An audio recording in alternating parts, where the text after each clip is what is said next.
የሆርሙዝን መዘጋት ተከትሎ የአሜሪካው ፕሬዝዳንት ዶናልድ ትራምፕ የካሊፎርኒያን ነዳጅ ለማውጣት መወሰናቸው ከፍተኛ ውዝግብ ፈጥሯል። በፍርድ ቤት ጭምር የተያዘውን ጉዳይ እርሳቸው ፕሬዝዳንታዊ ውሳኔ ወስነውበታል። ሀገረ ገዢውም ከትራምፕ ጋር አልተስማሙም።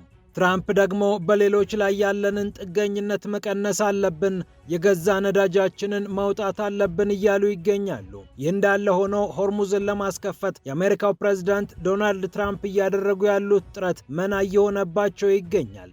ሊያገኟቸው ያሰቧቸው መሪዎችም ወደ እርሳቸው ወደ ዋይት ሃውስ ሊመጡ ያሰቡትም ጭምር በሆርሙዝ ጦር አንልክም እያሏቸው ይገኛሉ። ፕሬዝዳንቱም በስጨት ብለው ቻይና ሆርሙዝን ካላስከፈተችልኝ ወደ ቻይና አልሄድም፣ ኔቶም ይህንን ማድረግ ካልቻለ እጣ ፈንታው መጥፎ ነው ሲሉ እያስጠነቀቁ ይገኛሉ። የአውሮፓ ሀገራት እንኳን ሆርሙዝን ለማስከፈት ጦራቸውን ሊልኩ ይቅርና ከኢራን ጋር በቀጥታና በተዘዋዋሪ ለመነጋገር እያሰቡ መሆናቸው ደግሞ ሰውየው ብቻቸውን እንዲቀሩ አድርጓቸዋል። ፈረንሳይ፣ ጃፓን፣ አውስትራሊያን ጨምሮ የተለያዩ የትራምፕ አጋሮች ፈጽሞ አይታሰብም እያሉ ይገኛሉ። ጉዳዩ ምንድነው? እንመለከተዋለን። የአውሮፓ ህብረት በሆርሙዝ መዘጋት የተጨነቀ ሲሆን ይህ እንዳለ ሆኖ ከኢራኑ ጦርነት የአሜሪካ የነዳጅ ኩባንያዎች ከፍተኛ ትርፍ እንደሚያጋብሱ እየተነገረ ይገኛል። በቢሊዮን የሚቆጠሩ ዶላሮችን እነዚህ የአሜሪካ የነዳጅ ካምፓኒዎች ያገኛሉ ይላል የፋይናንሻል ታይምስ ዘገባ። በሌላ በኩል የኢራኑ አዲሱ መሪ ሞጅታባ ኻሜኒ በአደባባይ አለመታየታቸው የተለያዩ መላምቶችን ቢያስመታም የሰውየው መታየት አለመታየት ምንም አይነት ለውጥ በኢራን መንግስት ላይ እያመጣ አይደለም ይላል የሲኤንኤን ሀተታ። ሲኤንኤን ጉዳዩን ያውቃሉ ያላቸውን ሰዎች አጣቅሶ በሰራው ዘገባ ላይ የሞጅታባ ኻሜኒ በአደባባይ መታየትም አለመታየትም የኢራን መንግስት ስራውን ከመስራት ወደ ኋላ እንዳላደረገውና የጦር ክፍሎቹንም ከመናበብ እንዳልጎተታቸው ነው ያሳወቀው። ፒያሳ ኔትወርክን ስትከታተሉ ሁሉንም በጥልቀት ታገኛላችሁ። ፒያሳ ኔትወርክን ሰብስክራይብ፣ ላይክ እና ሼር በማድረግ የፈጣን የተአማኒና የጥልቅ ዘገባዎች ቤተሰቡን ስንል በአክብሮት ጋብዘናል። አሁን ወደ ጉዳዮቻችን አለፍን።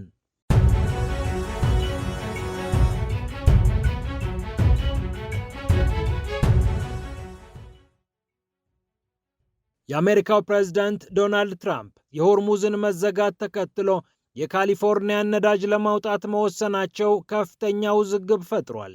ሀገረ ገዢውም አልተስማሙም። ሌሎችም ስለ ጉዳዩ አስተያየት እየሰጡ ይገኛሉ። ፕሬዝዳንቱ በሌሎች ሀገራት ላይ ያለንን ጥገኝነት ለመቀነስ የገዛ ነዳጃችንን ማውጣት አለብን በሚል ስሜት ነው የካሊፎርኒያው ነዳጅ የበለጠ እንዲወጣ ያዘዙት። የሆርሙዝ ሰርጥ ሲዘጋ የዓለም የነዳጅ ዋጋ ከ$105 በላይ ከፍ እያለ ሲመጣ የትኛው ነዳጅ ከየትኛው ይገኛል በሚል ከየትኛው ሀገር ነዳጅ ልግዛ ብሎ ዓለም ሲጨነቅ፣ ትራምፕ ደግሞ የሀገራችንን ነዳጅ በሚገባ ማውጣት አለብን ሲሉ አዲሱን ትዕዛዝ አውጀዋል። የካሊፎርኒያ ሀገረ ገዢ ጌቪን ኒውሰም ግን የትራምፕን እርምጃ ግድ የለሽና ሕገወጥ ሲሉ ሰይመውታል። ከዚህ ቀደም የካሊፎርኒያን ነዳጅ ለማውጣትና ለማሰራጨት የተለያዩ ውዝግቦች ተፈጥረው ነበር። ኤክሰን ሞቢልን ጨምሮ በአካባቢው የተሰማሩ ኩባንያዎች በፍርድ ቤት ጭምር እየተጠየቁ ባሉበት በዚህ ሰዓት ትራምፕ ይህንን ውሳኔ መወሰናቸው ትክክል አይደለም ብለው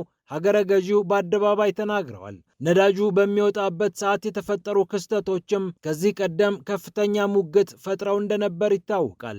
ትራምፕ ግን በቀን 50,000 በርሜል እና ከዚያ በላይ ነዳጅ ማግኘት የሚያስችለውን የካሊፎርኒያ ጠረፉን የነዳጅ ማውጫ በሚገባ ወደ ሥራ መመለስ ያስፈልጋል ብለው አምነዋል። የአሜሪካ የነዳጅ ፍጆታ በቀን 20 ሚሊዮን በርሜል ነዳጅ ስለሆነ 50,000 ነዳጅ በርሜል በቀን የሚያወጣው የካሊፎርኒያው ጠረፍ የአሜሪካን የገበያ ክፍተት ይሸፍናል ተብሎ እንደማይጠበቅ ብሉምበርግ ዘግቧል።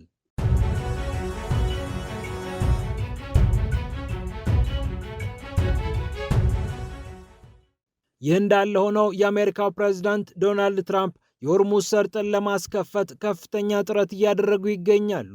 ተገዳዳሪያቸውን ቻይናን ጨምሮ የተለያዩ አጋሮቻቸውንም ጭምር ጥያቄውን እያቀረቡላቸው ይገኛሉ። አንዳንድ ሀገራት መልካም ምላሽ እየሰጡኝ ነው ቢሉም የትኛው ሀገር የትኛውን መልካም ምላሽ ሰጠ የሚለውን ጉዳይ በተመለከተ ግን ግልጽ አላደረጉትም። ይህንን አደርጋለሁ ብሎ በአደባባይ የወጣ ሀገርም አልታየም። የአሜሪካው ፕሬዝዳንት ዶናልድ ትራምፕ ከቻይናው ፕሬዝዳንት ሺጂንፒንግ ጋር በቅርቡ ይገናኛሉ ተብሎ ቢጠበቅም ትራምፕ ግን ይህንን ጉባኤ ከማካሄዴ በፊት የቻይናን ምላሽ ማወቅ እፈልጋለሁ ብለዋል። ቻይናን ጨምሮ የተለያዩ ሀገራት የጦር መርከቦቻቸውን ወደ ሆርሙዝ ሰርጥ አስገብተው የነዳጅ መተላለፊያው ክፍት እንዲሆን ማድረግ አለባቸው ብለው ነው ትራምፕ እየጠየቁ የሚገኙት። ይህንን ካላደረጉ ደግሞ ከአሜሪካ ጋር ያላቸው ግንኙነት እንደሚበላሽ እያስጠነቀቁ ይገኛሉ። ልክ ቻይና የሚሄደው ሆርሙዝን ካስከፈታችሁልኝ ነው እንዳሉት ሁሉ ኔቶንም በከፍተኛ ደረጃ እያስፈራሩ ይገኛሉ። የኔቶ ዕጣ ፋንታ አደጋ ውስጥ ይገባል፣ ኔቶ ይህንን ማድረግ ካልቻለ ምን ዋጋ አለው በሚል የአሜሪካው ፕሬዝዳንት ስለ ኔቶ አስተያየታቸውን ሰጥተዋል። በሰርጡ የሚተላለፉ ሀገራት ሁሉ ይህንን የነዳጅ መርከቦቹን የማሳለፍ ግዴታ አለባቸው ያሉት ትራምፕ ኔቶ በተለይ ከፍተኛ ኃላፊነት ስላለበት ይህንን ማድረግ አለበት፣ ካልሆነ ዕጣ ፋንታው ችግር ውስጥ ይገባል ብለዋል። በኔቶ ውስጥ የአንበሳውን ድርሻ የምትወጣውን አሜሪካ ከኔቶ አወጣለሁ ብለው በአንደበታቸው ባይናገሩም በተወሰነ ደረጃ አንዳንዶች ኔቶን ያስፈራሩበት ዋናው ምክንያት ይህ ነው ይላሉ። ይሁንና ትራምፕ በጠበቁት መጠን የተጠየቁት ሀገራት ጦራቸውን ወደ ሆርሙዝ ሰርጥ ማስገባት ፍጹም ፍላጎታቸው አይደለም። ጥያቄ ከቀረበላቸው ሀገራት አንደኛዋ የሆነችው ፈረንሳይ የጦር መርከቦችን ወደ ሆርሙዝ አልክም ብላ አረጋግጣለች። የፈረንሳይ የውጭ ጉዳይ ሚኒስቴር ይፋ ባደረገው መግለጫ አቋማችን አልተቀየረም፣ በኢራንና በአካባቢው የተፈጠረውን ጦርነት ተከትሎ እኛ የመከላከል ስራ እንሰራለን እንጂ ጦርነቱ ውስጥ ዝፍቅ አንልም ብለናል፣ እናም አናደርገውም ሲል የውጭ ጉዳይ ሚኒስቴር መስሪያ ቤት የፕሬዝዳንት ኢማኑኤል ማክሮንን ንግግር በማጣቀስ አቋሙን ይፋ አድርጓል። ጃፓንም በተመሳሳይ አላደርገውም ብላለች። ወደ ዋይት ሃውስ ከሰሞኑ ይመጣሉ የተባሉት የጃፓኗ ጠቅላይ ሚኒስትር ሳኔ ታካቺ ለፓርላማቸው በይፋ እንደተናገሩት ወደ ሆርሙዝ ጦራቸውን የመላክ ወይም የጦር መርከቦቻቸውን የመላክ ፍጹም ፍላጎት የላቸውም። ደቡብ ኮሪያም እግሯን ወደ ኋላ የጎተተች ሲሆን 70 በመቶ የሚሆነውን ነዳጇን በሆርሙዝ የምታስገባ ቢሆንም ጦሯን የመላክ ፍላጎት እንደሌላት ታውቋል። ይሁንና በዲፕሎማሲ ቋንቋ ተመካክረን እንወስናለን በሚል የትራምፕን ጥያቄ በከፊል ገሸሽ ብለዋለች። እንደ ጃፓን ያሉ ሀገራት በጦርነት ውስጥ የመሳተፍ ፍላጎት ስለሌላቸው ይህንንም ደግሞ በሕገ መንግስታቸው ሰላማዊ አቋም ይኖረናል፣ ችግሮች በዲፕሎማሲያዊ መንገድ ብቻ እንዲፈቱ እንፈልጋለን ብለው ስለጻፉ አሜሪካን በቀላሉ ያግዛሉ ተብሎ አይጠበቅም። እንደ ሲኤንኤን ዘገባ እነዚህ ሀገራት ወደ ሆርሙዝ ጦራችንን እንልካለን ቢሉ እንኳን በፓርላማ አስፈቅደው የተለያዩ ቢሮክራሲያዊ መንገዶችን እስኪያልፉ ድረስ ቢያንስ ሂደቱ ከ3 እና 4 ሳምንታት በላይ ሊፈጅ ይችላል። ይህ ደግሞ ወቅታዊውን ቀውስ በቀላሉ አይቋጨውም። ያ ማለት ደግሞ የነዳጅ ዋጋ ይበልጥ እየተወደደ ይመጣል፣ ኢራንም የበለጠ ጊዜ ትገዛለች ማለት ነው። ቻይናም የጦር መርከብሽን ላኪ ስትባይ የተፈጠረውን ችግር በዲፕሎማሲያዊ መንገድ ፍቱ በማለት አስገራሚ ምላሽ እንደሰጠችም ይታወቃል። ይህ እንዳለ ሆኖ የአውሮፓ ህብረት የሆርሙዝ ሰርጥ በሚከፈትበት ሁኔታ እየመከርኩ ነው ብሏል። የአውሮፓ ህብረት የፖሊሲ ጉዳይ ኃላፊ የሆኑት ካያ ካላስ የሆርሙዝ መከፈት የእኛ ፍላጎት ቢሆንም በአካባቢው ካሉ አካላት ጋር እየተነጋገርን እንገኛለን፣ ከአሜሪካም ጋር ስለ ጉዳዩ እንመክራለን ብለዋል። ይሁንና ከአሜሪካዎቹ ጋር ልዩነት እንዳለ አልሸሸጉም።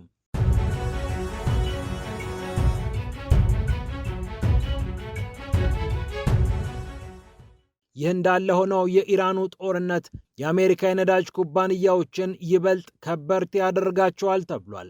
$105 እና ከዚያ በላይ እየተሸጠ የሚገኘው ነዳጅ በመካከለኛው ምስራቅ በተቀሰቀሰው ቀውስ ምክንያት ይበልጥ ሊጨምር ይችላል የሚል ስጋትም በመላው ዓለም እያረበበ ይገኛል። የአሜሪካ ኩባንያዎች ታዲያ በዓለም ላይ የሚገኙ የተለያዩ የነዳጅ ማጣሪያዎች ላይ ተገኝተው ብዙ ምርት ያመርታሉና ከዚህ ቀውስ ተጠቃሚ ናቸው ይላል የፋይናንሻል ታይምስ ዘገባ። እንደ ዘገባው 63.4 ቢሊዮን የአሜሪካ ዶላር እነዚህ የአሜሪካ ኩባንያዎች የሚያገኙበት ዕድል ከፊት ለፊታቸው አለ።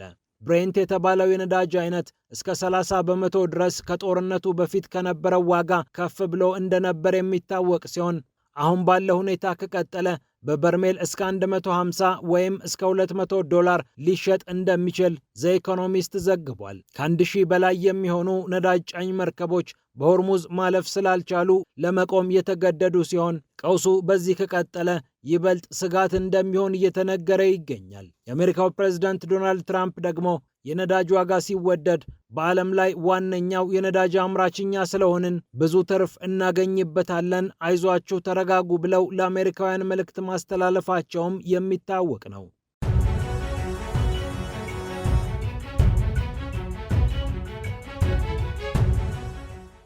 በመጨረሻም የኢራኑ መሪ ሞጅተባ ኻሜኒ በአደባባይ አለመታየታቸው ብዙዎችን ግራ ቢያጋባም በተግባር ግን የኢራን መንግስት የዕለት ተዕለት እንቅስቃሴ ላይ አንዳች ያመጣው ፋይዳ የለም ይላል የሲኤንኤን ሀተታ።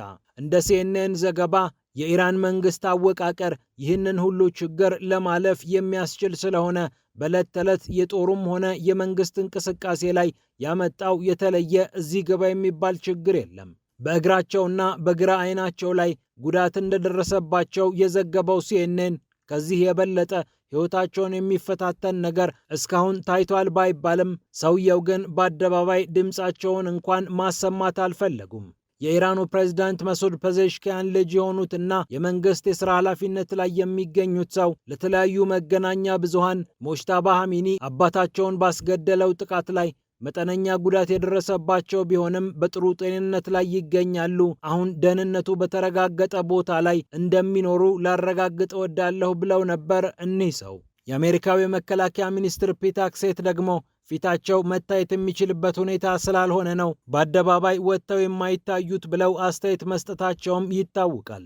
ይሁንና ከዙፋኑ ጀርባ ያለው አሰራር የኢራንን መንግስት የሚያውክ አይደለም ይላሉ ሳናም ቫኪል የተባሉ በቻታም ሃውስ የሚገኙ አጥኚ።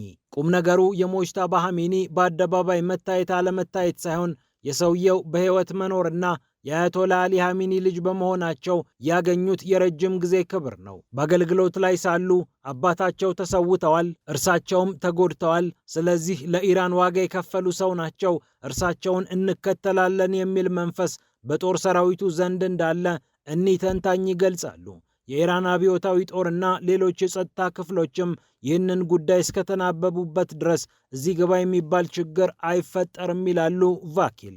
ደግሞም እስራኤል የእርሳቸውን መገኛ በሆነ መንገድ ካወቀች ጥቃት ልትፈጽምባቸው ስለምትችል ሰውየውን ደበቅ ማድረጉ የተሻለ ሊሆን እንደሚችል ተነግሯል። የፖለቲካ ልሂቁ በዚህ ጉዳይ እስከተስማማ ድረስ የኢራን መንግስት ስራውን ሲሰራ የኢራን ህዝብም የሞጅተባን መኖር ስለሚያረጋግጥ በዚህ ጉዳይ ላይ ችግር የለም የሚሉት ደግሞ አዚዚ የተባሉና በዘገባው የተካተቱ ተንታኝ ናቸው። ፒያሳ ኔትወርክን ስትከታተሉ ስለቆያችሁ ክብረት ይስጥልን ብለናል። ፒያሳ ኔትወርክን ሰብስክራይብ፣ ላይክ እና ሼር በማድረግ የፈጣን የተአማኒና የጥልቅ ዘገባዎች ቤተሰቡን ስንል በአክብሮት ጋብዘናል። ሰላም ለዓለማችን።